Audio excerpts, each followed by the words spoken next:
Guerreiro, Estado do Amazonas, município de Boa Vista do Ramos, Casa Familiar Rural, Centro de Formação por Alternância, Casa Familiar Rural de Boa Vista do Ramos. A importância de hoje estarmos na 5ª Jornada Nacional do Jovem Rural, no estado do Paraná, no município de Bocaiúva, no Castelo de Palmas, acompanhando a 5ª Jornada do Jovem Rural.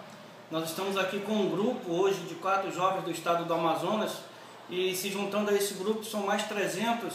jovens de diferentes estados do Brasil, que estão presentes hoje aqui. Nós temos aí Rio Grande do Sul, Bahia, Paraná, Ceará, Amazonas, Acre, Tocantins. Então essa grande diversidade hoje de jovens e outros também educadores no município aqui do Bocaiúva,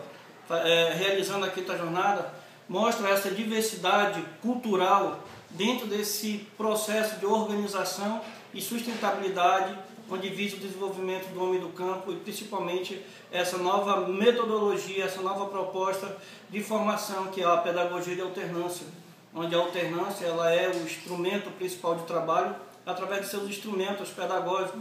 onde visa a formação do jovem no campo, através do tempo escola e tempo comunidade, onde o próprio jovem na própria escola ele vai desenvolver todo um conhecimento técnico, um conhecimento social, ambiental, uma saúde da floresta como uma saúde do campo, e ele possa estar desenvolvendo toda essa atividade lá no seu meio, na sua família, na sua propriedade, no seu município ou no seu próprio estado.